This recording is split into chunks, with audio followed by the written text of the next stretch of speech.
Some people talaga like our generation are very fond, exposed, and preoccupied in using social media.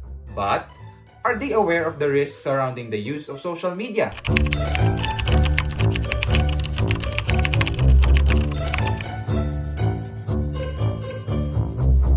Hello guys, I'm John Mark. Hindi pala share sa Facebook and pakit lang sa social media. Hi guys, I am Maren. Wala lang, low-key lang sa social media. Hi guys, I'm John Ryan.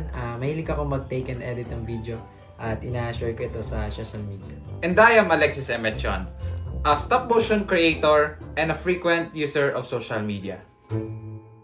So sa segment na ito, we will talk about identity theft, but through a game we call Take the Shot or Spill the Tea. Pero wait guys, aware ba kayo sa online identity theft? Have you experienced this beforehand? Napakadelikado ng online identity theft, di ba? Kasi maaaring makakuha yung ating mga personal na information. Siyempre yun nga yun, nakakuha yung ating personal information, siyempre. Tapos, pwedeng magamit para napagnakawan tayo, gamitin sa mga masamang gawain. Tsaka, Yan, tama naman yun yung nasabi mo nga na magagamit yung parang personal information natin dun sa paggawa ng masama. Kaya nga dapat tayong laging mag-ingat. Talagang dapat maging aware tayo nga dun sa sa pagbigay ng information, lalo na't online siya. So, personally, syempre, as a social media user, sobrang aware ako about identity theft. And kagaya nga nasabi ni John Mark, sobrang delikado ng identity theft. Especially, yung mga information natin is nakukuha and pwedeng gamitin ng ibang ways. Pag kinompromise pati natin ang ating identity, syempre yun, sinabi niyo na nga, magagamit sa for nefarious practices, nefarious purposes, or anything else. Above all else, let us prioritize our security of our credentials and as well as sensitive information revolving around our personal life. Ikaw na muna. Ang unang Yes. tanong natin ay... shot, Oy, ayos ah. So, dito, mangyayari dito, ito yung nasabi namin na plot twist, kumbaga hindi siya pure na question lahat. Meron siyang mga hinalo kami na shot or shot puno na pag nabunot nila, ma-shot sila. So, hindi sila masagot. So, yung bumunot lang, yung ma-shot. Yes. Shot puno na. Hindi, shot lang or shot puno. Next. Next. So, ito yung next. Paano kung nagbigay ka ng personal info sa isang online survey or contest na hindi mo naman kilala? Ano ang iyong mararamdaman? Dito, nung na-experience ko na to, na bigla na lang may lumapit sa akin na parang nagpa-survey sila. Hindi ko naman sila kilala, hindi rin naman naka-aware. Pero, kumbaga pero ang mali ko doon, hindi ko alam mali siya. Nagbigay ako ng personal information ko. Tapos, syempre, nagtanong muna ako para saan yun, saan gagamitin, ano yung Pero may letter naman sila, kaya nagbigay ako ng personal information ko. Saka yung basic lang naman na hindi sobrang abigay ko na lahat na pati ko. Kasi naisip ko rin, syempre, baka magamit kung saan, baka hindi siya magamit ng tama, hindi, kumbagay, meron doon kasi na inabasa sa letter na according to Data Privacy Act of 2012 na kailangan mong yung privacy na kung saan lang magagamit yung pangalan mo, doon lang, hindi na dapat ilabas, kumbagay, confidential na kasi yung pagdating sa mga ganung bagay. So, ang mararamdaman ko naman, syempre, halong kaba at syempre dahil hindi ko masusure kung madadala ba sa tama yung pagbigay ko ng information sa akin. ako mararamdaman ko parang sobrang kaba tapos hindi naman pala sobrang OA. Parang basta hindi ako comfortable doon kasi personal ko yun, information tapos parang abigay ko sa mga ganun contest or mga online survey, tama na? Parang baka mamaya kung saan gamitin or kung saan makaabot yung personal information ko na yan, kung saan pa magamit, parang syempre mahirap na sa akin. Para sa akin naman ay depende yung mararamdaman ko. I mean, depende siya sa situation ba. For example, kung binigyan naman ako ng proper na details kung about saan yung survey na yun, siguro free ako magbigay ng information ko. But kung yung survey na yun is wala naman nakasite or walang nakalagay kung para saan ba to, as per my experience, siguro parang uncomfortable siya. Para sa akin naman, parang okay lang naman as long as it follows the strict ethics of survey and assured ako na yung aking information will be only used for the survey itself and not for anything else. Yun lang naman ang thoughts ko. Yes, dito, so inasabi ninyo na lahat tayo ay nag-take ng online survey at binigay yung personal info. Kasi ang plot We've twist been through dito, research. kung nag-sign up ka sa mga ganitong survey, take a shot. Oh. So, Oh my God. dahil nga ni sinabi natin na tayo ay nasa mga survey na gano'n. So, Take a shot. take a shot. Take a shot, guys.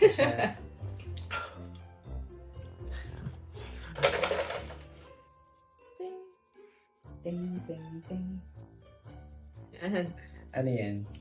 Ang tanong ay, okay lang bang gamitin ang parehong password sa maraming accounts at bakit?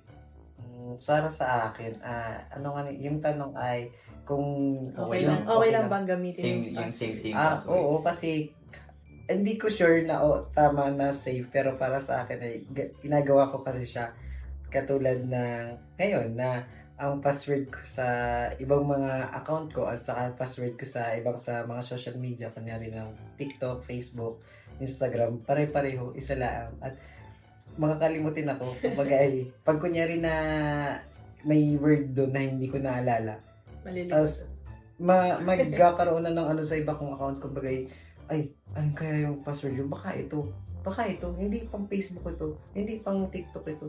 So, nalilito ako, hindi ko alam kung alin doon. Kaya, nag-decide ako na, sige, isa na lamang yung account ko para pag lahat. Alam ko na hindi siya safe kasi lalo na kapag kunyari may nakaalam kasi pag nalaman nila yun, so maisipin ng nalaman na baka yun din yung password niya dun sa iba niyang social media account. So ako naman, ganun din. Since ako ay makakalimutin lahat ng social media, lahat maging mga Google accounts, kahit saan. Pare-parehas yung password ko. Pero, na-realize ko na, yun nga hindi pala siya tama since once na, for example, nagbigay ako ng password sa friend ko, then, possible na yung password na yun is itry sa ibang accounts ko para i-open since pare-parehas lang nga yung password ko sa Ganun din ako dati. Pare-pareho lagi yung password para siyempre nung mga bata pa tayo parang laging malilimutan natin yun. Tapos nung ngayon di kala ko doon sa lahat ng mga social media platforms ko na meron akong account same yung password. Di nakakalimutan ko na yung ibang kaya ang dami kong account sa Facebook. Kalimutan mo na. Nakakalimutan ko yung password kasi Nakikira yung word doon. kala ko kasi pare-parehas lang yung nilagay kong mga password doon. Kaya yun.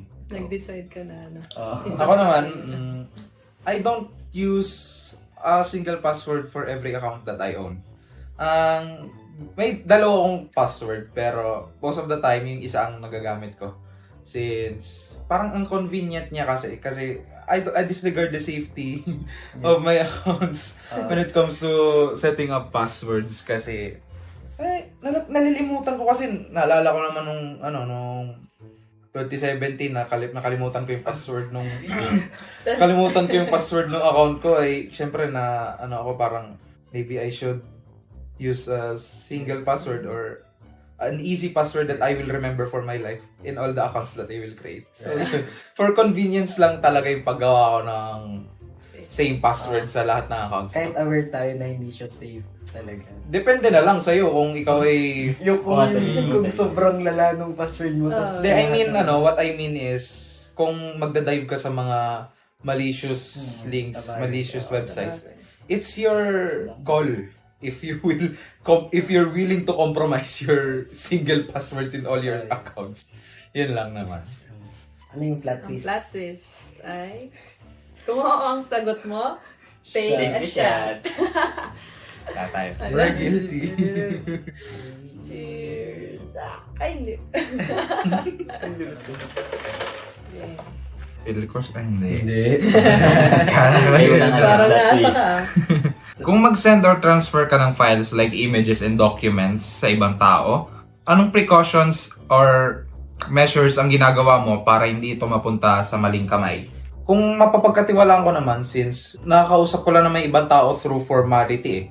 Kung through formal setting lang naman, oo, dito trust ko, magsisend ako ng mga files as long as the person that I'm involved with is trusted. Yes. At siyempre, susuriin ko muna yun kung anong type of person siya. Check ko yung backgrounds or any kung mapapaghalataan kung bago yung account niya. I know it's suspicious na. Ako minimake sure ko na taong dapat ko talagang pagsesendan is yun talaga yung taong yun. Is niya? Yes. Yes. Kuwari sa messenger, ganun. Yun yung taong inutos sa akin na sendan ko. Siyempre, check ko muna yun kung yung mga details sa kanya is tama. Kuwari, stop ko muna, ganun, siyempre. Or, kung may convo na kami, alam ko naman siyempre na matik na yun na share na yun agad.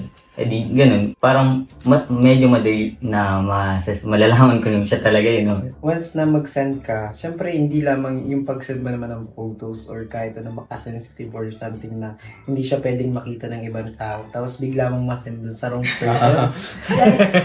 Mag-wrong send tayo, tapos hindi pala siya yun. Hindi parang, unsend. Ay, minsan pa naman ay may nakalagay, unsend for you, tapos unsend. Hindi mo na siya ma... Pag kunyari na unsend for you unsend lang. for you lang, parang Kita niya yun. kita kahit anong gawin mo, nasa sa kanya, hindi mo na unsend for all, kumbaga hindi mo na ma-unsend talaga. Kaya talagang bago tayo talaga makapag-send ng kahit anong picture, kahit anong mga files man yan, make sure natin na yun yung agasendan natin, yun talaga. Smart turn. Pumipili ka ba ng mga two-factor authentication sa mga accounts mo para dagdag na security? Since ako ay may knowledge na ngayon as an IT student, Yeah, naman. Naman. Nagamit. kumbaga ay mas aware na ako ngayon sa mas kailangan ko nang protektahan ngayon yung aking mga accounts, dagdag security. So, yeah. Nagamit ako ng two-factor authentication, especially sa Facebook account. Yes. Kasi parang naghahanap yung mga apps sa Facebook. So, yun nga ni, two-factor authentication. Yes. So, ang nun, kapag kunwari, may text sa'yo ng message or mag-aqua ng code, kumpanya, nag-login ako, tapos meron pang kasunod na code. So, dagdag Kailangan security verify siya, yan. dahil mag-send mismo dun sa may-ari ng account, yung sa number, ito yung iyong code. So, ito yung alagin mo para talaga mag-login ka. Kaya minsan kapag kunyari ako ay nakiko-online, lobat ako. Ano ng cellphone? Ang hirap Paano ko pala lobat kita, yung ang hirap. paano ko lobat yung cellphone? Yun nga, makiki-online ako pag nag-login ako. Mm. Ay nako, kailangan ng code. Ay, wag na ba?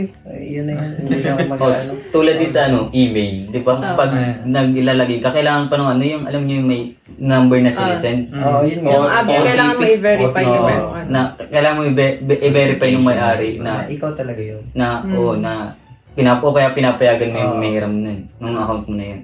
Kaya kahit ako kung ano ko dyan, agree ako dyan sa pili ka ng Oo. two-factor authentication. Agree ako sa two-factor authentication, although I plead guilty sa hindi paggamit nun. Kasi yun sinabi ni Ryan eh.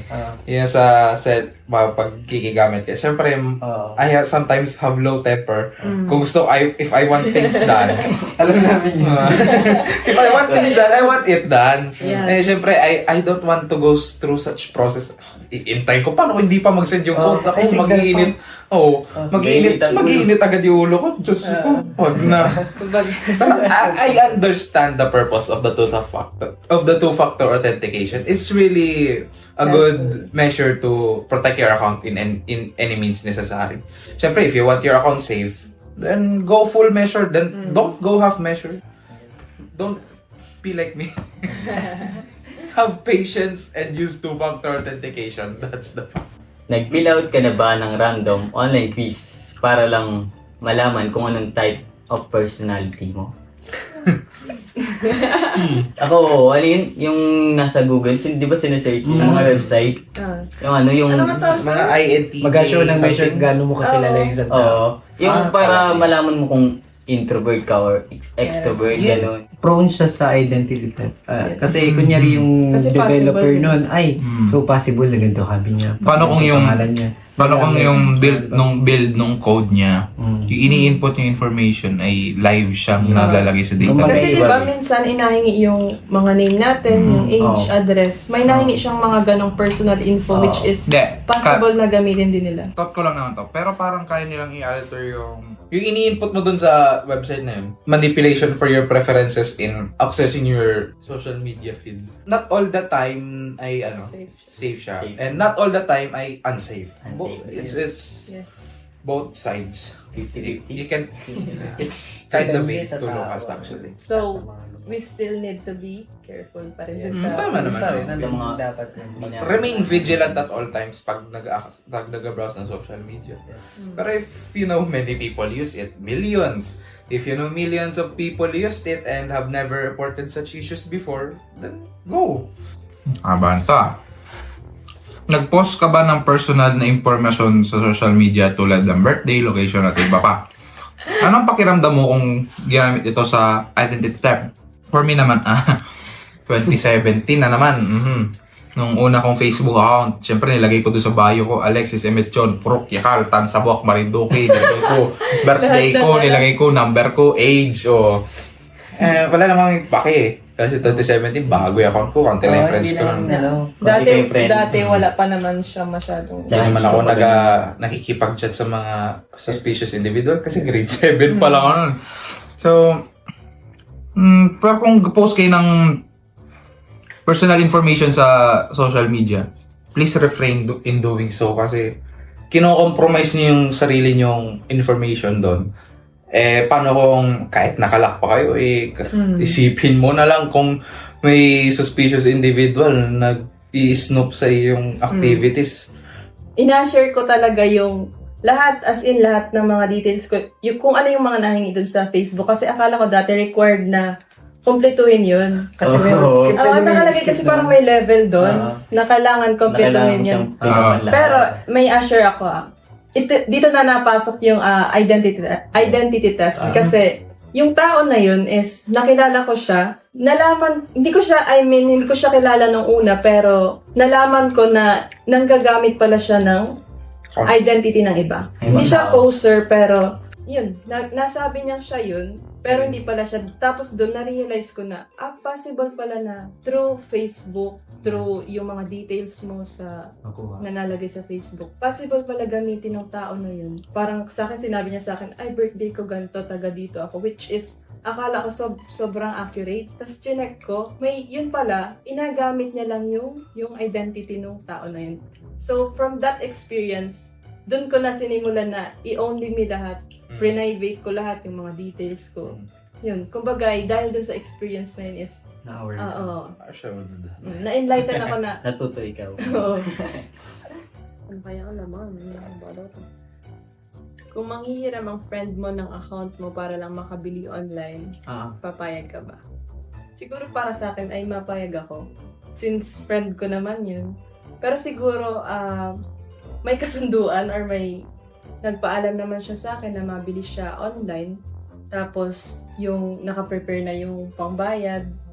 Kumbaga, hindi man yung madating siya sa akin na ako pa yung magabayad. Maganda yung nagpaalam na siya ng... So, in that condition, mapayag ako. Aware ka. Aware ako na...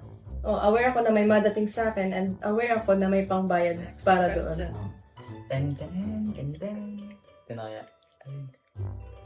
Question is, willing ka bang ibigay ang account mo sa jowa o magiging jowa mo? Hindi. Siyempre, kailangan natin ng personal privacy.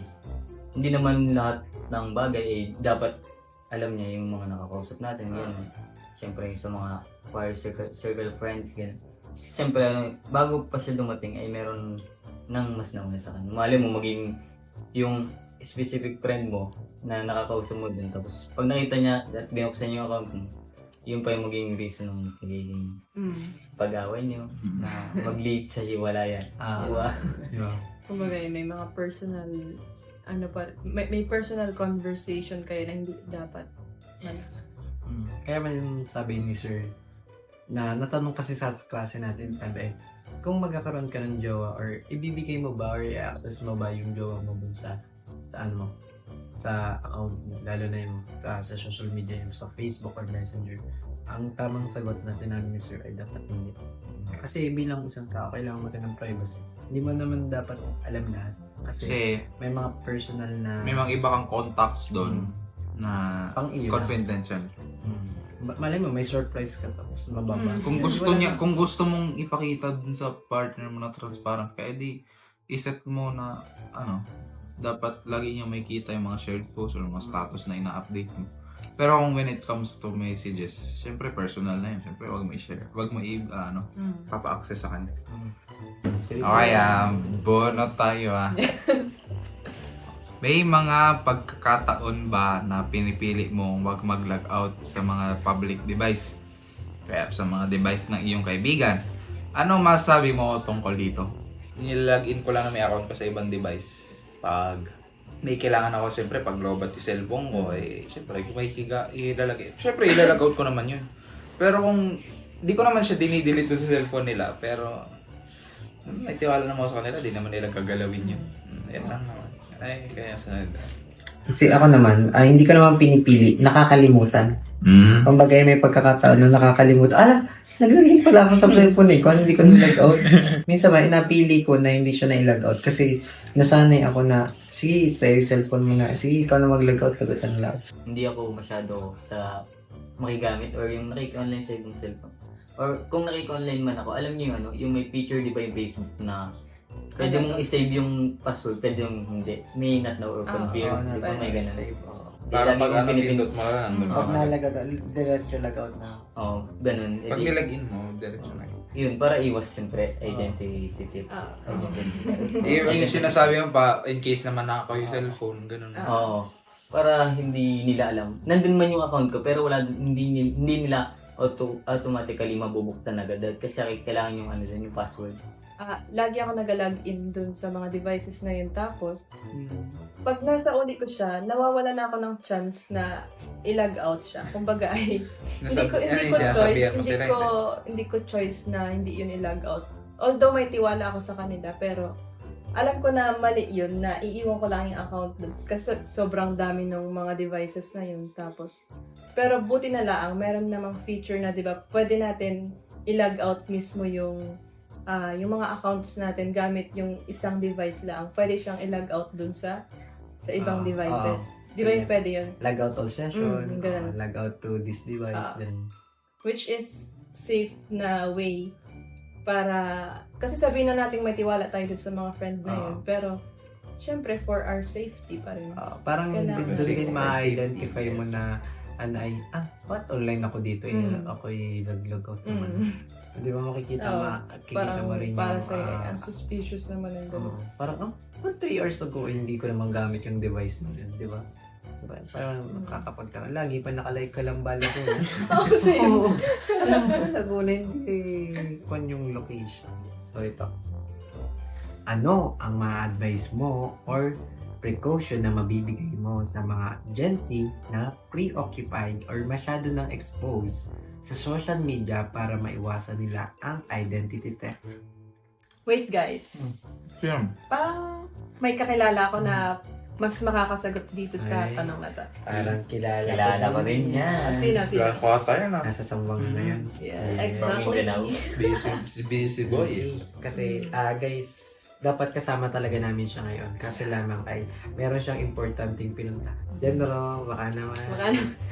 Kung ano yung nga paalala sa Sambuanga. Alam ko na masasagot niya to ng sobrang ganda.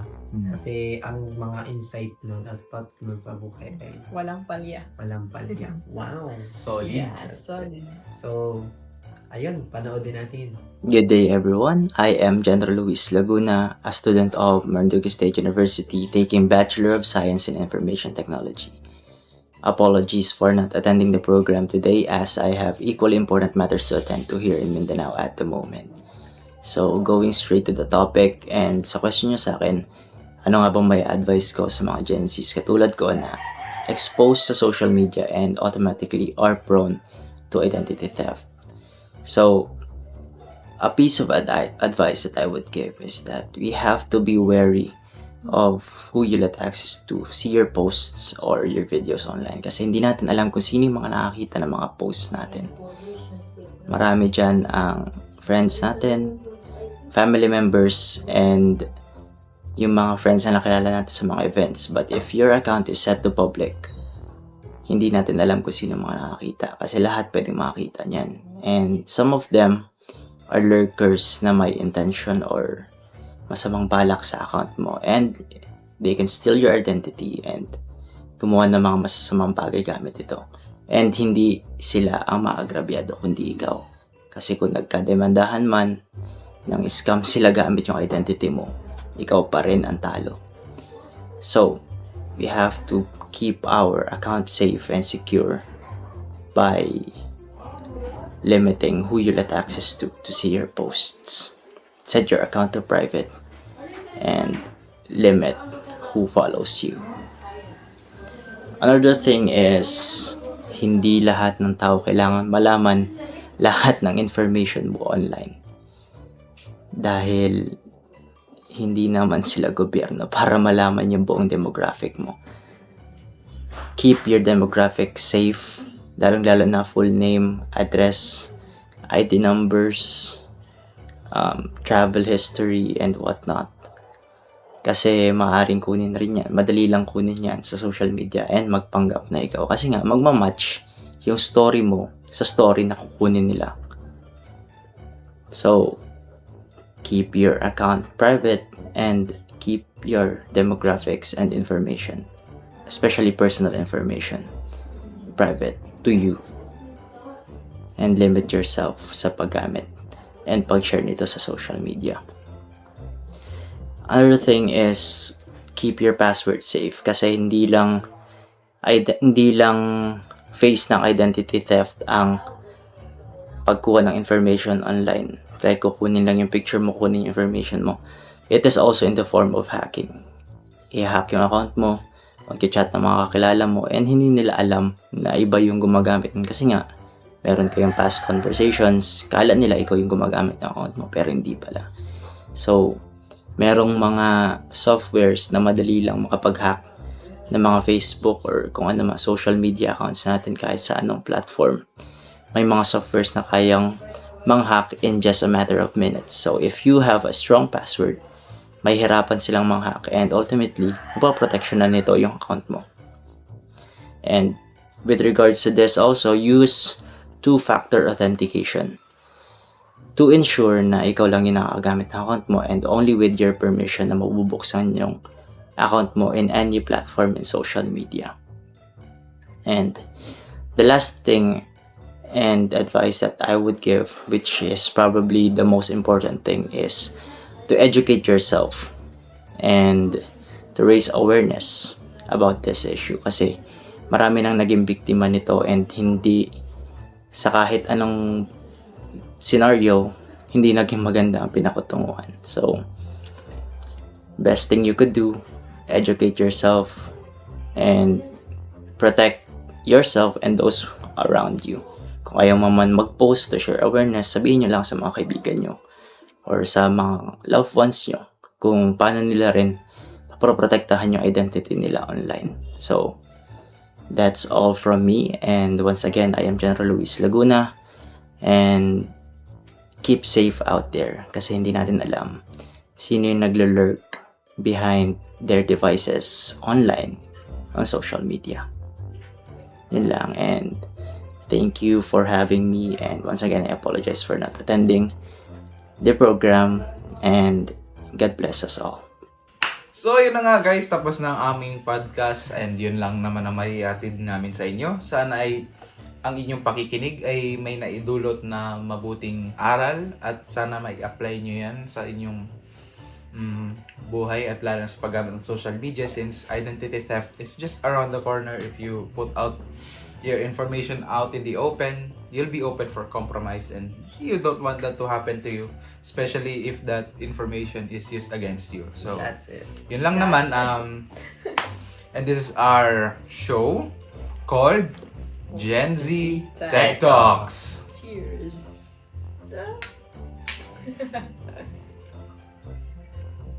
Oh my god, that doesn't taste good.